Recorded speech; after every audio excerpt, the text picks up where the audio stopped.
Well, good morning, everyone. And once again, welcome to another live this morning. And it's question and answer Friday. So guess what? Always a lot of fun. Okay. So how you guys doing? Let's say hello to a few folks. I'm a little bit late this morning, but hopefully you're getting your notifications now. And we'll say hello to a few folks and then get right into those questions. Here we go. Mike from Norland, you're number one. Bobby Kitchener.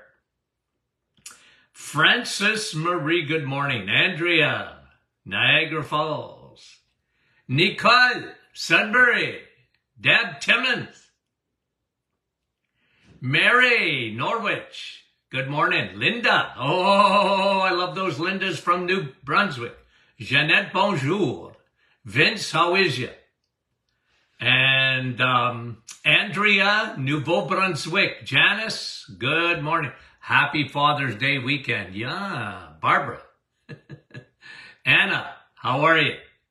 And Connie, Stratford, Ontario. Nick from our staff, good morning. Etta. And Shirley.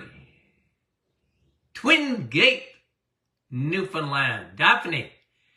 Nicole, how is you? Carol, West Virginia. Oh, I want to sing so badly. Yellow, bonjour. Donna, good morning. Jerry, Nouveau-Brunswick. And Elaine, St. John's, Newfoundland. And another Elaine. And Sharon, Texas, from the Panhandle. Jackie, New Brunswick. Guylaine, bonjour. Frida, how are you?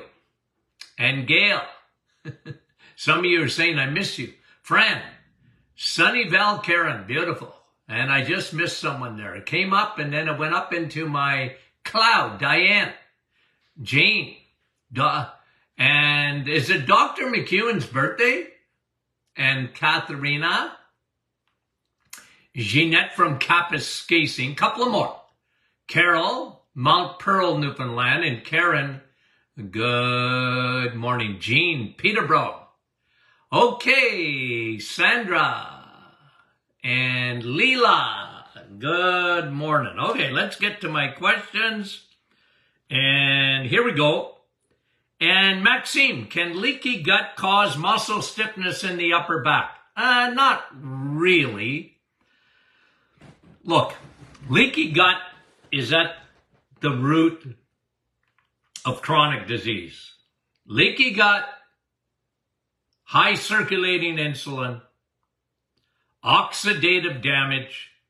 At the Martin Clinic, we see three roots. Okay? Muscle stiffness in the upper back, nah, not really. If I was to blame that on something, I mean, other than physical activity or an injury, or if it's internal, it would be more, Maxine, it would be more insulin. Because what insulin does creates an inflammatory response. And what insulin does, sugar does specifically, is glycate muscles. A lot of people don't realize that insulin and insulin resistance, when you're a carboholic or you eat sugar, too much sugar, that can affect your muscles. Okay, so I would say it's more that than leaky gut. Not that leaky gut can go everywhere. I read a new study this morning. I'll talk about it next week with, we talked about it earlier this week about Parkinson's and its relationship to fungus and Alzheimer's, when they see yeast or fungus in the brain, okay?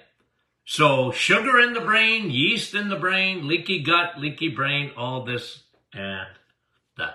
Thanks for the question, Maxime. Shirley, why is my head fuzzy when I wake up in the morning? Well, me too. Okay. And sure, I'm teasing you, okay, a little bit. I don't know. Look. Shirley, I'm not worried about if your head is fuzzy in the morning. But if it's fuzzy during the day, well, I'm worried about that. Okay? If you wake up in the morning and is this different? I mean, I don't have enough information to give you a real good answer. Okay? Like in the sense that I need more detail. Yeah. I mean, if you got cotton in your brain or a fuzzy head or brain fog, and that occurs or, happens during the day, well, that's different. Getting up in the morning, like I said, I need more information. It's possible that you are low in B12. It's possible. Your brain doesn't work without B12. So I don't know. Shirley, I don't mind telling you. I don't know for sure because I don't have enough details. Okay? Could be adrenal. Could be high cortisol. That can make you fuzzy. But again, send me an email or whatever and give me a lot more information. Tell me about yourself. Tell me, does it go away? How long does it last? I need all that in order to answer that question, Shirley. Thanks for sending the question in, and then I'll try and be more specific. Sherry. Oh, Sherry. After doing the reset for 1 month, what are the benefits of doing it again? A few months later for a week. I remember you saying that a week is good. Yeah, look. The original reset. Okay, what are we doing? What's the reset created for? It is to lower insulin resistance. You can fix your cells at the cellular level. When you change fuel, you lower insulin. Insulin, remember, one of the 3 seeds of disease, high circulating insulin. Insulin is a food hormone. Okay? So, the reset fixes it. Now, let's say you did the reset and you want to do a week because you'd like to clean out your liver. Only takes a week to empty that liver and reset the body in a week. Once you've done the 30 days, you can do it for a week. Absolutely good for you. Okay? You can do another 30 days. Some people do the reset twice a year. Okay? And some people do the reset originally and every once in a while do a week of eating eggs, meat, and cheese, no carbs, no sugars, no nada. And it's so good for you. Okay? Because you're lowering insulin. And if you see, once your cells become insulin not resistant, once your cells become insulin sensitive, now you don't need a lot of insulin. Okay? Let's do a little teaching again. Very important. I bring out my ballpoint pen. And inside the ballpoint pen is ink. Your pancreas is literally the size of this ballpoint pen, and it sits right underneath your stomach. What does the pancreas do? Well, it releases enzymes, pancreatic enzymes, but its main function is to release insulin, to tightly control your blood sugar. Okay? And when you use it all the time, remember, foods, crappy carbs, bread, pasta, rice, cereals, sugar, sweets, pastries, muffins, bagels, store-bought milk, fruit juices, apple juice, orange juice, blah, blah, blah. You're using a lot of insulin. You're getting rid of the ink in the pen. And then, you know what diabetes is? There's no more ink in the pen.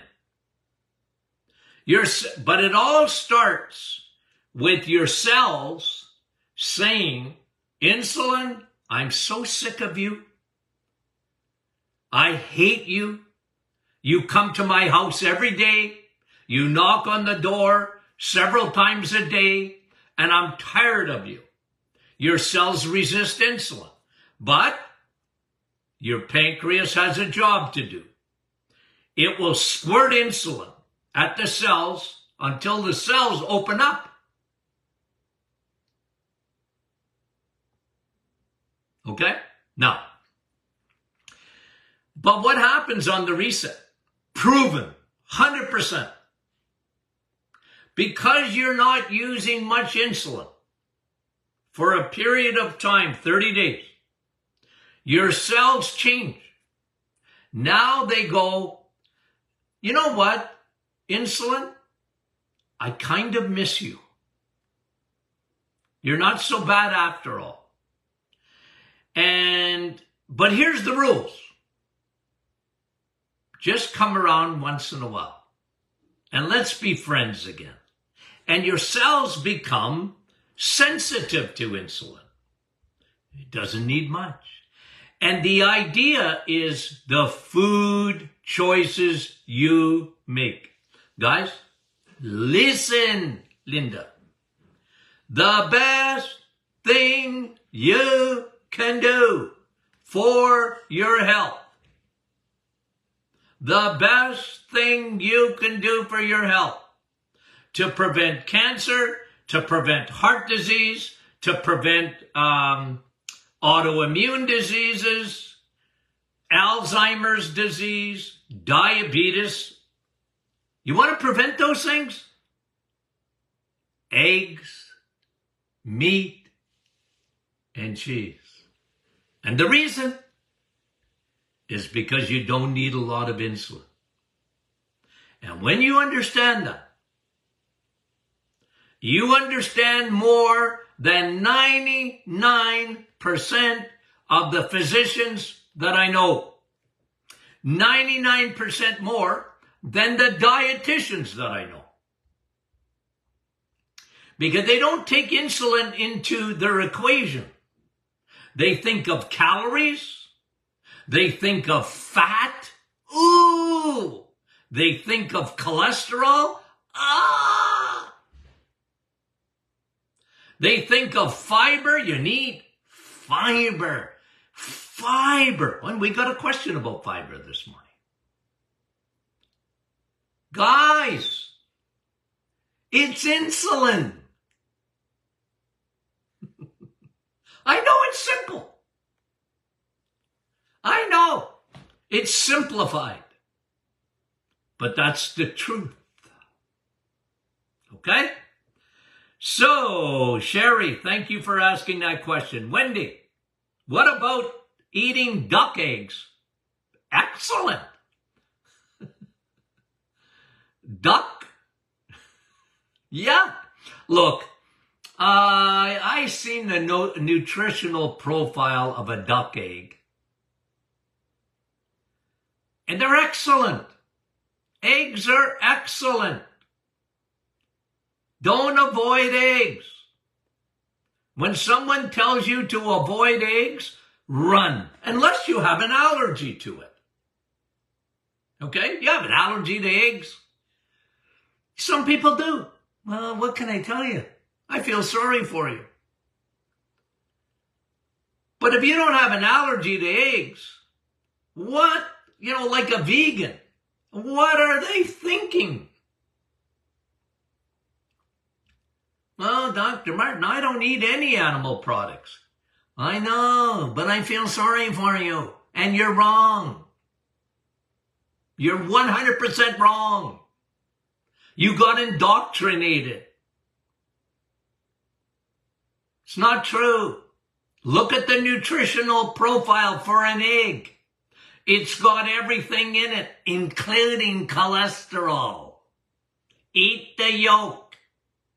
All your vitamins are there. All your B vitamins. You got vitamin A. Do you understand what I'm saying? Yeah, the nutritional profile for duck eggs are fantastic. Okay? Okay, free range. Wendy said free range ducks. Fantastic. Are there any recommendations to increase your lymphatic drainage, Bonnie? Well, exercise. A rebounder. I love rebounders. What a tremendous tool for lymphatic drainage. Excellent. Okay? Excellent. Move. Go for a walk. Will help with your lymphatic drainage. Do exercise. Get strong. I mean, is there anything negative about vitamin E exercise? Sun, steak, and steel. Steel. Get strong. You'll drain your lymphatics. Okay? That's what I like. Drink water. You'll drain your lymphatics. Okay. Here's a question about water from Karen. Thanks, Bonnie, for that question. Karen, is it true that you should not drink water with your meals? Well, look. I wouldn't drink 2 liters of water with my meals. But some people, they're, either because their thyroid is enlarged or they have they have trouble swallowing. They feel they have to drink a little bit of water. Guys, you can drink it. You can have some water. The best thing to do with a meal is drink coffee. Why do I tell you that all the time? Because it helps with insulin. Coffee helps with insulin. It acts like the drug metformin. But water, you're better off probably drinking water before a meal. But to have some water with your meal, I got no problem with that. It doesn't, some people used to say, well, that just negates all your acidity in your stomach. Nah, it doesn't. Now, I guess if you drank 2 liters, it would lower the acidity in your stomach, where you want to have acidity, by the way. But no, I'm not, I don't want to get into the weeds. You know what I mean? You know how much I love water. Vitamin W. It's important. And the best time to drink water is first thing in the morning. Before you have your coffee, drink water. You gotta have at least a half a liter of water. For my American friends, 16 ounces before you start your day. Don't let yourself have a coffee till you've had a water. Okay? Okay, thanks, Karen. Rita, what does Dr. Martin think about seed cycling to balance hormones? Well, I like it. Look, seed cycling is when you're ovulating or whatever, and you start taking flax seeds and seeds. Look, here's me. Forget seed cycling. I like flax seeds all the time. Why? Because it lowers estrogen. Okay? And I haven't met a woman yet. Okay? I haven't met a woman yet that doesn't benefit from flax seeds. We live in a world that is dominated by estrogen. It's everywhere. And I don't care if your doctor says, your estrogen is low. Yeah, I know it's lower than it used to be. But it isn't just estrogen. It's balance between estrogen and progesterone. And I'm going to tell you something. You can't get breast cancer. You can't get prostate cancer for men. You can't get ovarian cancer. You can't get uterine cancer. You can't get endometrial cancer. You can't get any of those womanly cancers, plus prostate cancer for men, unless you have estrogen dominance. Okay? And I don't care when they do a biopsy and they say, well, your cells are not, they're not estrogen positive. Yes, they are. Some more than others. But I'm telling you, every cell in your body, ladies, is receptive to estrogen. That's what makes you a woman. And most women I know are too much of women. Okay? Oh, this gender stuff. It drives me insane. Okay? I'm sorry. It drives me crazy. The problem with men is they become women. Because they have too much estrogen. Because they don't have enough testosterone. Big problem. Where have all the men gone? No, but seriously. Okay? Father's Day's coming. Where have all the men gone? You should hear me preach on that. Anyway, I don't want to get into it. Okay? Where have all the men gone? Anyway, I like flax seeds. They are 100 times more effective than any other seed at lowering estrogen. Why? Because they are loaded with lignans. Lignans. Lignans. They block estrogen. That's why I allow flax seeds on the reset. Okay? It's the only seed I allow. No nuts. You're not a squirrel. But I allow you flax seeds because they block estrogen. I've been saying that for 50 years. And it's true. Okay, thank you very much, Rita. Kristen, my hubby's roof of his mouth is always itchy. He's got allergies. He's got allergies. Or he might have some fungus in the yeast in the sinuses that is coming down the back of the throat. Makes it itchy. It's possible. But I'm telling you, he's got allergies. That is a sign of he's allergic to something. I hope not you, Kristen. Okay? Probiotics. If he's got allergies, this is the combination I use with great success. I used in the office. Navitol is a natural antihistamine, and so is quercetin. Okay? I love quercetin too. I love drinking coffee because it's got quercetin in it. Okay. Why am I so excited all of a sudden? Louise, is spitting in a glass of water, watching it if it goes down or stays on the top of water, reliable test to detect the presence of fungus? No. No. Look, I'm not against that. I'm just telling you, that's not a reliable test, okay? I mean, one thing I used to love about live blood is I could see yeast.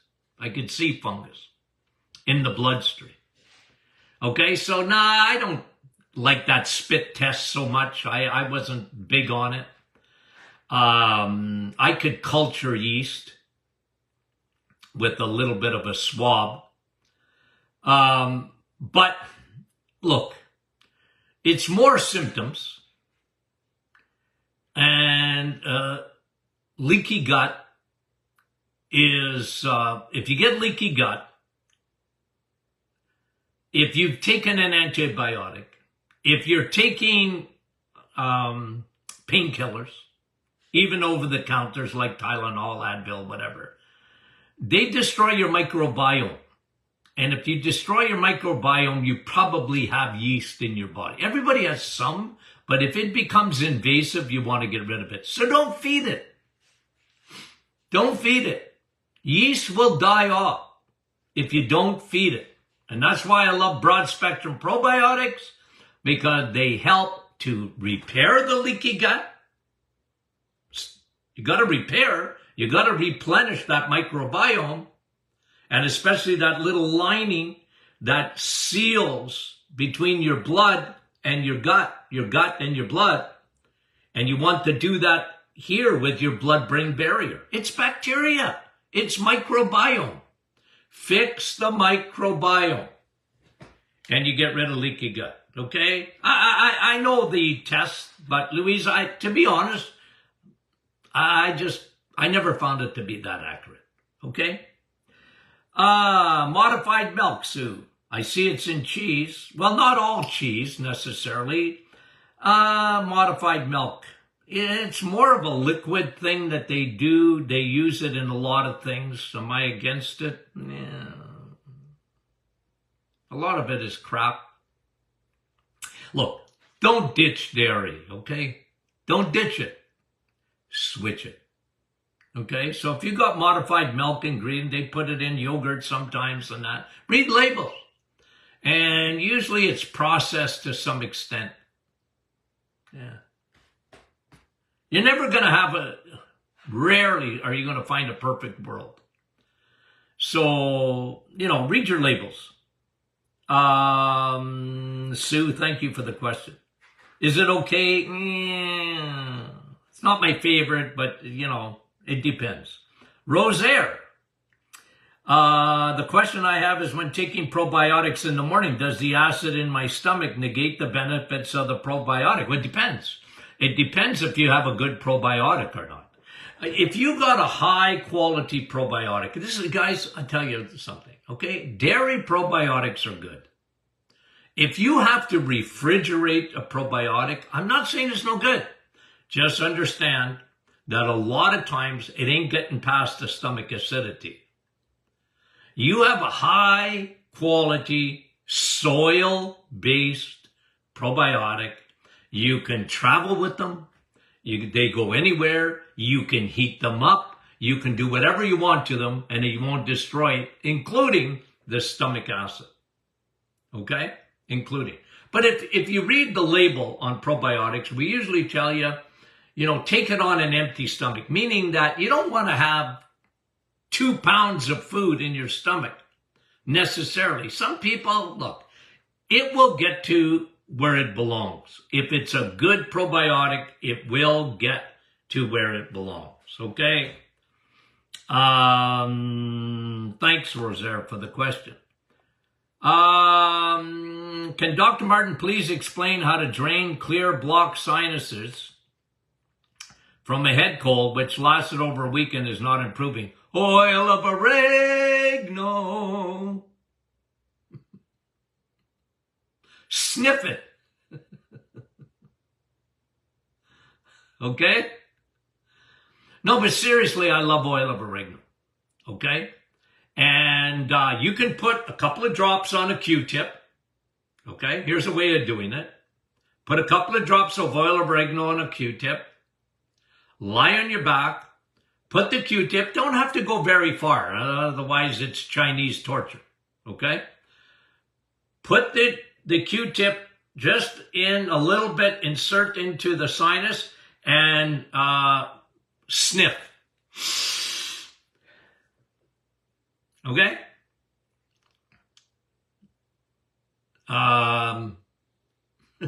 Spray and pray. It's strong stuff.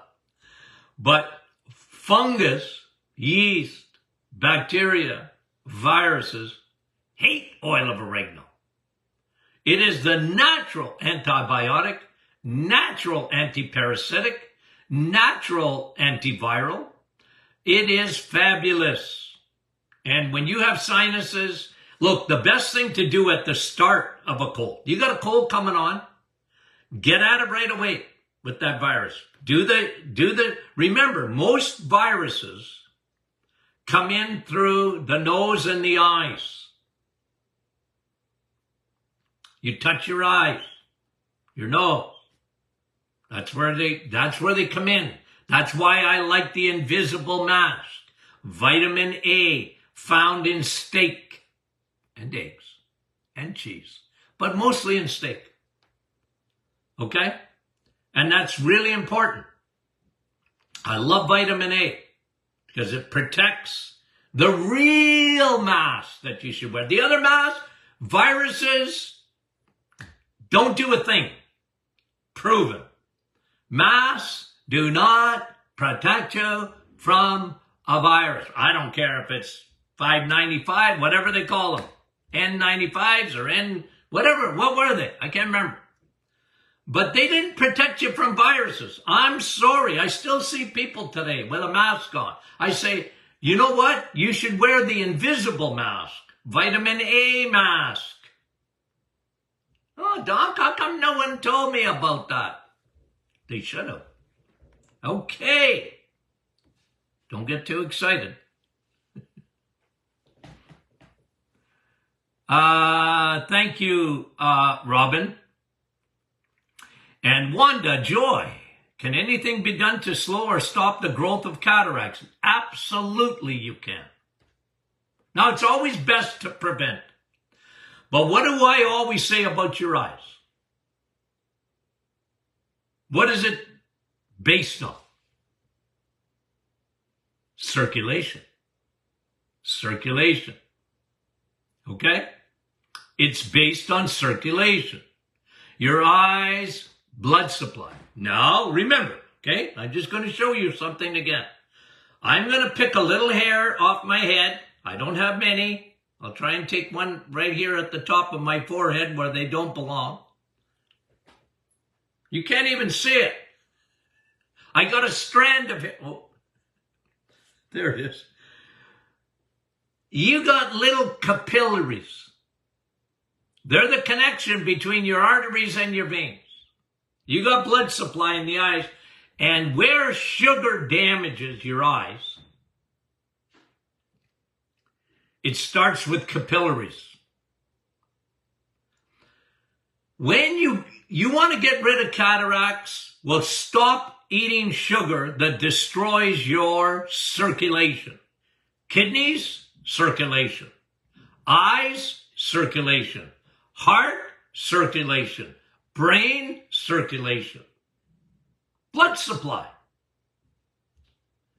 It starts with little wee things, the hair strain, where little red blood cells got to line up one by one. They can't be together. They have to line up behind each other to get through. But sugar destroys those things. So if you stop eating sugar, your blood supply will regenerate. What did I tell you earlier was it this week? I think so. Monday, wasn't it? Every 4 months, you get brand new blood. You get brand new red blood cells. You can always regenerate. Look, the older you get, it's not as easy, I agree. But cataracts is an insulin problem, originally. Okay? Almost everything in the eyes is blood supply. Thank you, Wanda Joy. D. I like, by the way, for the eyes, here's what I use. Navitol eyeball circulation. Why? Elevates nitric oxide. It opens up those blood vessels. And high DHA. Lubricate your blood vessels. You need oil. Make sure you need the right oil. High omega-3 DHA is so good for your eyeballs. I've proven that to thousands of patients, the combination of Navitol and high DHA oil. I've proven it. I've proven it to optometrists, if they'll listen. Okay. D, why does Dr. Martin Jr. take both magnesiums? Well, because he likes magnesium. Citrate, okay? We have 2 magnesiums. Citrate, you know what citrate means? It means the magnesium has been chelated. What does that mean? It means that it's been broken down so that you can absorb it rapidly. Magnesium citrate. Now, why did we come with a magnesium biglycinate? Okay? Well, some people, okay, and this is why magnesium is so good for you, especially citrate. A lot of people, they're constipated. They got a slow peristalsis in their gut. Their gut doesn't move well. Women, more than men. But it can happen in men, of course.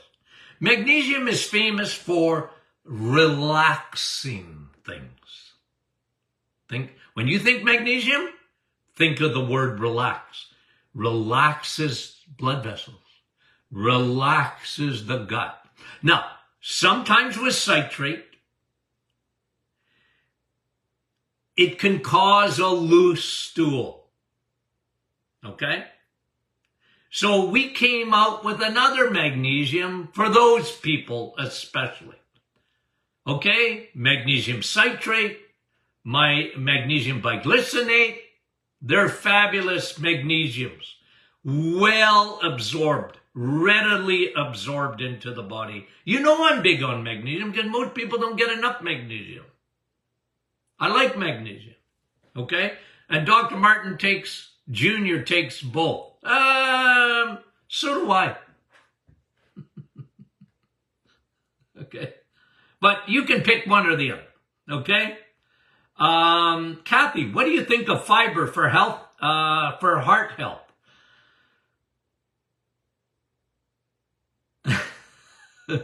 I just held my breath, Kathy, because before I say something, I like to have a filter over my mouth.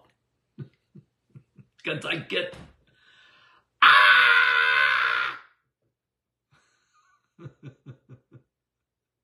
I wanted to scream, Kath. Not at you. Not at you. But at the world that believes that fiber is good for your heart.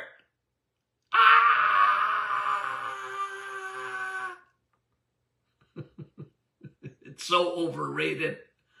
What has fiber got to do with the heart? Well, they said, you see, it laps up cholesterol in your gut, and that's good for your heart.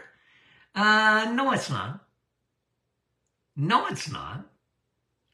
You need cholesterol. Cholesterol is good for your heart. You want high cholesterol. I know. I had somebody ask me yesterday, Dr. Martin, what about lipoprotein A? That gives me a headache. A headache. A. Doctors are so hung up on cholesterol. If we can just get your cholesterol down, what has that got to do with anything? That's why they put a heart on the box. They said fiber is so good for your heart. No, the reason there's a heart on the box of cereal is because if you eat cereal, you're going to have a heart attack. It's not fiber that's going to save your bacon. And eat bacon instead of cereal, okay? It's got a good oil in there. Oil will save your life. Oil will save your heart. Cholesterol, slippery. Saturated fat, slippery. Nothing gets stuck in those blood vessels. You want high cholesterol. There's no such thing as bad. Thanks, Kathy. And remember, I wasn't aiming at you, Kathy, okay? I appreciate the question because it allows me to go on a tangent. Fiber for heart. Ooh. Paulette, what can help with hives when they come out in the sun? Well, be careful. Okay, some people actually have an allergy to the sun. Now, do I ever feel sorry for you? But you know what, Paulette? Get in the sun anyways, but cover up. And sometimes what's happening, remember on the skin, Paulette, remember on the skin, it's probably a sign that you have leaky gut and your body's reacting. Now, of course, be careful that, you don't have lupus, which is leaky gut. But cover up, wear light clothing, you're still going to get big time benefits of the sun, the melatonin, all the things that are good for you. Vitamin D specifically, well, then you need to take a supplement. But don't go out and a lot of times when you're messed up, do the reset. Get your body, fix leaky gut. Make sure you're healing that gut with probiotics, and don't feed the stinking bears with sugar. It's amazing what happens when you get off crappy food. What happens to your skin? What happens now you can get in the sun? You know how many people know that? Work on your skin inside out. Thanks, Paulette. Kayla, can gestational diabetes be prevented by a proper diet? I believe so. I believe so. And, gestational diabetes usually occurs two things: too much insulin and leaky gut. Mommy's got leaky gut, and mommy's eating too many carbohydrates. And it can be very, very beneficial for the baby when mommy is eating eggs, meat, and cheese. Well, it's good for that baby, good for the brain, and good for blood sugar for mommy. Okay. Okay, thanks, Kayla. Babita. Sty in my eyes many weeks. You got leaky gut. Leaky gut, leaky eyes. You got a bacterial, probably fungal, and you just happen to see it more in your eyes. Fix the leaky gut. Fix the leaky gut. Gloria, a friend of mine sent 5 hair strands to a company to find out if she has allergies. The results is she was 100% allergic to beef.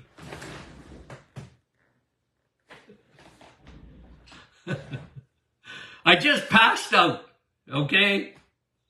Gloria, if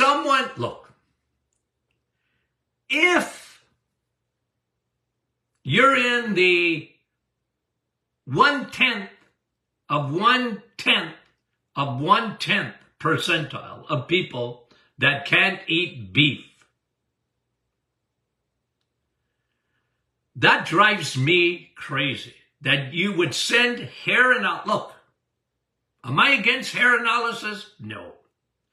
But it's not the be all and end all. You don't end your life because some lab told you, okay, you're 100% allergic to beef. Well, first of all, let me say this. Let me say this, Gloria, about your friend. Let me ask a question. In her 60s. You mean beef didn't kill her before the testing? No. Well, gee, she's not allergic to it then. Be your own doctor before you spend money and send out hair analysis. Okay? Oh, I just found out I'm allergic to beef. No.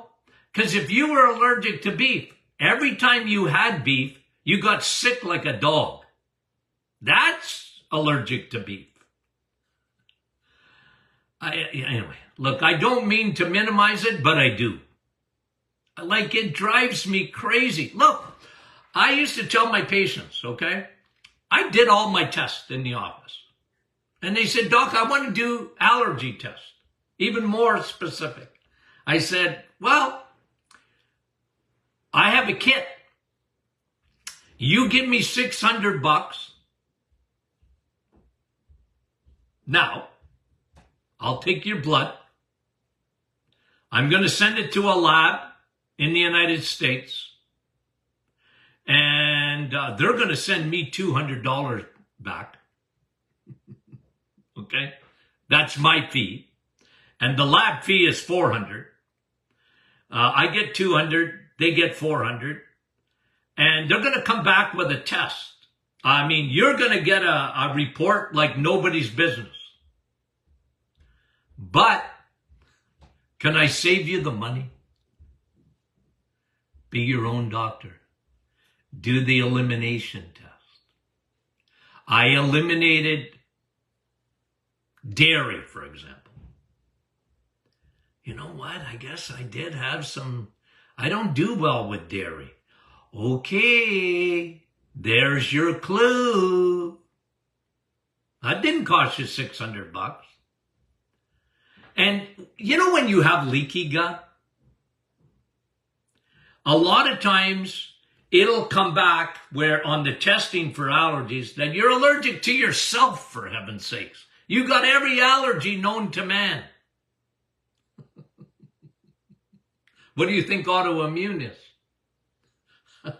Look, I again, okay, I'm serious though, okay? Tell your friend she's not allergic to beef. 100% allergic to beef? Listen, even the labs got influenced, but they got indoctrinated. Meat, bad. Eggs, bad. Cheese, acidic. And they start out with that premise. They're vegans.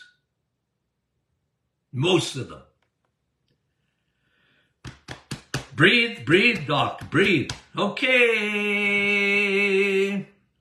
Darlene, I've been on the EMC, eggs, meat, and cheese. My tummy is the best I've felt. Wow, good for you, 72. But I get a loose stool once a day. What am I doing wrong? Nothing. Your body's detoxing. You get a loose stool. Look, again, I'm over the top this morning, okay? But it's not personal, okay? I used to get people come in and go, Doc, can I tell you about my stool? I said, what are you looking at it for? You don't get a prize. Oh, beautiful stool. Look. You know what I mean? No, if you got constant diarrhea, okay. You know, you're something wrong. But, you know, to have a loose stool once a day and your tummy's never felt better on the reset, you're doing something right. Not something wrong, you're doing something right. Now, if it bothers you and you got like, oh, I'm sore, you got to figure that out. Okay? Be your own doctor in a lot of ways. Okay. Thank you, Darlene. Sherry. Oh, I don't know if this is another Sherry or plantar fibromas. Any suggestions? Well, look, plantar fibromas are usually there because of structural. I am big on fixing plantar fasciitis, a sign of high insulin, and even plantar fibromas can be a sign of high insulin. Fix your diet, and then structurally fix the foot. Usually the flattening of the metatarsal arch is a huge, huge issue in plantar fasciitis and even plantar fibromas. Betty, Dr. Martin, what about sleeping pills? I have insomnia. I take a sleeping pill. My brain keeps active. I tried magnesium, gave me diarrhea. See, maybe citrate. Switch it. I tried melatonin. Doesn't do it. I don't like taking melatonin either. I exercise. How can I get off sleeping pills? Well, look, Betty, I'm only, don't shoot the messenger. I'm telling you, if you take a sleeping pill, you're not sleeping. You're sedated. And good for you that you're feeling pretty good. But at the end of the day, your brain is not detoxifying at night. Your self-cleaning oven's not working. You got to fix that. And it's not going to be easy if you've been taking a sleeping pill for years. But I would start. And I would get on our cortisol formula and start taking that and let your body adjust. Like I'm just telling you what my experience is. I'd get off of that stuff. It's not good for you long term at all, at all, at all. Okay? You're being sedated. You're not getting into the REM sleep. That recuperative sleep. You're not going through the 5 stages of sleep. Jody visited my gastro, and they said I have a sluggish gallbladder. How do you get rid of sludge? Well, first of all, Jody, you had sludge build up because you didn't use your gallbladder properly. You weren't eating enough eggs, meat, and cheese.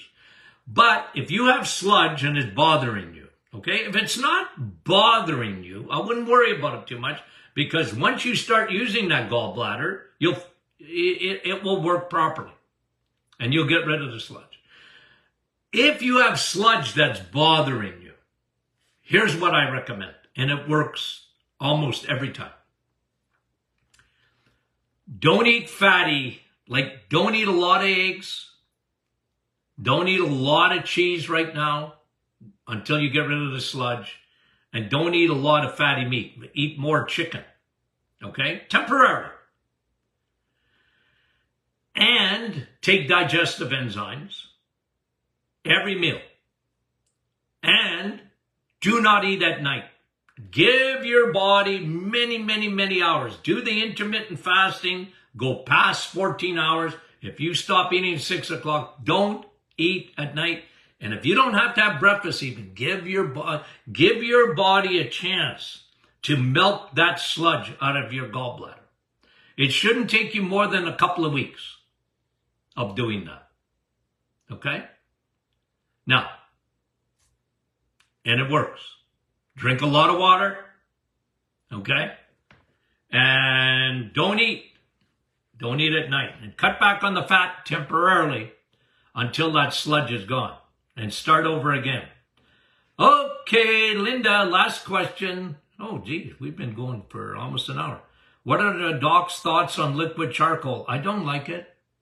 You're not meant to eat charcoal or clay. Okay. It covers, I know it's supposed to chelate those heavy metals. Probiotics will chelate your heavy metals better than charcoal will, without affecting the acidity in your stomach. Okay? And a liquid charcoal for bad breath. I understand why they do that. There's better options than that. Oil of oregano. Okay. Guys, we love you. Talk to you soon.